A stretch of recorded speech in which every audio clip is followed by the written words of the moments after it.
Hi అండి, welcome to home style. అందరూ ఎలా ఉన్నారు? అందరూ బాగుండాలి, అందులో మనం ఉండాలి. ఏంటి ఇది పట్టుకుని కూర్చున్నాను అనుకున్నారా? బీరకాయలు పట్టుకుని. ఏం లేదండి, బీరకాయ వడియాలు చేద్దామని చెప్పి మీకు చూపిద్దామని చెప్పేసి ఇక్కడ కూర్చున్నాను.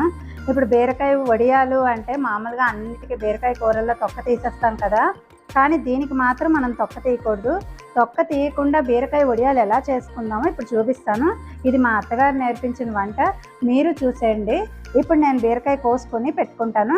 కోసుకున్నాక ఏం చేసుకోవాలో మీకు తర్వాత చెప్తాను.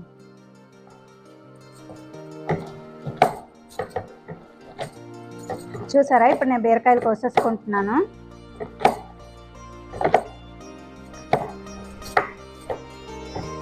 తొక్కలతోనే కోసేసుకున్నానండి. ముందే నేను కడిగి పెట్టేసుకున్నాను. నేను బీరకాయలు బాగా శుభ్రంగా కడుక్కోవాలి. కడిగి పెట్టేసుకున్నాక కోసుకుంటున్నాను. మీకు ఒకటి రెండు